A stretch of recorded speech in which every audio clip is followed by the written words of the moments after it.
তারা বলেছিল যে ছাত্র শিবিরের সাথে জামাত ইসলামের আদৌ কোনো সম্পর্ক নেই, ওনারা যে কারো পক্ষে নাও নাই, ওনারা শুধু জামাত ইসলামের পক্ষে নেমেছে। না না, তাহলে কেন বলবেন কোন নারী শিক্ষার্থী যদি শিবিরের বিরুদ্ধে সামান্যতম কিছু করে থাকে তাকে এমন ভাবে হেনস্থা করা হবে? ছাত্রদল ডাকসু সহ বিভিন্ন ক্যাম্পাসে মোটামুটি ছাত্র শিবির একচ্ছত্রভাবে জয়ী হবার কারণে এটা সারা দেশেই একটা ইম্প্যাক্ট পড়েছে বলে জামাতের মানুষ, যারা জামাতের রাজনীতির সাথে জড়িত, তারা মনে করেন এবং সেই প্রভাব পরিষ্কারভাবে এই নির্বাচনে পড়তে যাচ্ছে বলে তারা মনে করেন।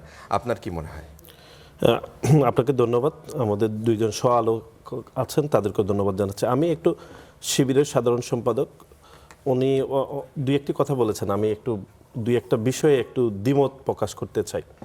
প্রথমত হচ্ছে ম্যাগ এখানে বলেছেন হচ্ছে আমরা অর্থাৎ 5 তারিখের পরে যখন ছাত্র রাজনীতির বিভিন্ন দিক নিয়ে আলোচনা হচ্ছিল, বিশেষ করে বিভিন্ন ক্যাম্পাসে, আপনার মনে আছে যে দলীয় ছাত্র রাজনীতি যখন বন্ধ করার জন্য কথিত সাধারণ শিক্ষার্থীদের বেশে কিছু শিক্ষার্থী এরকম মানববন্ধন করছিল বিভিন্ন ক্যাম্পাসে, ঢাকা বিশ্ববিদ্যালয়, তিতুমির কলেজ, জগন্নাথ বিশ্ববিদ্যালয়। আমরা তার কিছুদিন পরে দেখলাম তারা সেই কথিত শিক্ষার্থীরা ছাত্র শিবিরের বিভিন্ন পদে পদায়ন হয়েছে। তখন আমরা দেখেছি যে ছাত্র শিবিরের পক্ষ থেকে সব থেকে বড় ক্যাম্পেইন করা হয়েছে, আমি একদম সত্যভাবে বলছি, সেই ক্যাম্পেইনে ছাত্রদলের এগেনস্টে বলা হয়েছে সব থেকে বেশি। মেঘদের সংগঠনের কথা বলা হয়েছে যে ছাত্রদল সব থেকে বড় লেজুর ভিত্তিক, কারণ আমরা সবথেকে বিএনপির সাথে অ্যালাইন। আমরা আমাদের পক্ষ থেকে তখন বারবার বলেছি যে বাংলাদেশ জাতীয়তাবাদী ছাত্রদল বিএনপির সহযোগী অঙ্গ সংগঠন, আমাদের সাথে বিএনপির এক ধরনের অ্যালায়েন্স রয়েছে, এটি আমরা অস্বীকার করছি না। এবং আমাদের দলের তখনকার ভারপ্রাপ্ত চেয়ারম্যান, এখন চেয়ারম্যান, উনি আমাদের সাংগঠনিক অভিভাবক। তখন তারা বলেছিল যে ছাত্র শিবিরের সাথে জামাত ইসলামের আদৌ কোনো সম্পর্ক নেই।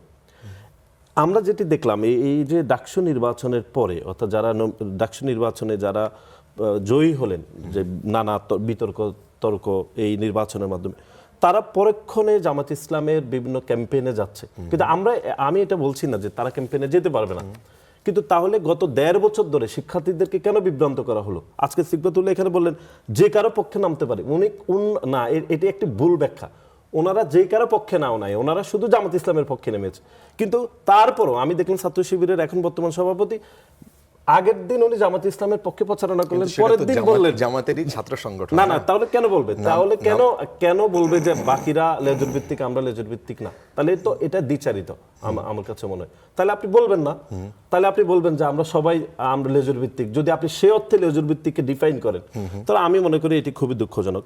আর হল নির্মাণের বিষয়ে যেটি বললেন, আপনি জানেন যে কমিউনিস্ট পার্টির আমন্ত্রণে আমরা 5 তারিখের পরে শিবিরেরও নেতৃবৃন্দরা আমরা যখন চায়নাতে গিয়েছিলাম, তখন চায়না এম্বাসি থেকে আমরা যখন যাওয়ার আগে আমাদেরকে বলেছিল 5 তারিখের পরে যে তারা ঢাকা বিশ্ববিদ্যালয়ে হল নির্মাণের যাবতীয় বিষয়গুলো তারা দেখছে এবং তাদের সরকার এটি অলরেডি অ্যাপ্রুভ করেছে। এখন উনি বলছেন এটি ডাকসুর অবদান। এমনকি শুধু এই চাইনিজ এম্বাসি না, অনেকগুলো হল নির্মাণের বিষয়ে সরকার, বিদেশি এম্বাসি গত অনেক বছর ধরে কাজ করছে। এইখানে ডাকসুর কোনো, আমার কাছে নৈতিকভাবে যদি এক কথায় আপনি বলেন, সেভাবে কোনো অবদান নাই। হয়তো ঠিক আছে বিশ্ববিদ্যালয় ছাত্র সংসদ এটি তারা হয়তো ছাত্র শিবির ডাকসুতে নেতৃত্বে আসার পরে কোনো ধরনের কোনো ইতিবাচক পরিবর্তন দেখেন না? না, আমরা অনেকগুলো ইতিবাচক পরিবর্তন হয়েছে। যেমন ধরুন, যদি এক কথায় বলতে পারি, ধরেন নারী শিক্ষার্থীদের উপর সাইবার বুলিং এটি ব্যাপকভাবে বেড়েছে।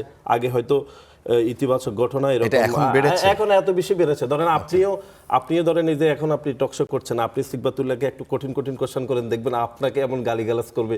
কোনো নারী শিক্ষার্থী যদি শিবিরের বিরুদ্ধে সামান্যতম কিছু করে থাকে তাকে এমন ভাবে হেনস্থা করা হবে, এটি শিবিরের বিভিন্ন অ্যাকাউন্ট থেকে, বট আইডি থেকে করে থাকে। এবং এই পুরো প্রক্রিয়াটা শিবিরের শীর্ষ নেতৃত্ব থেকে সবাই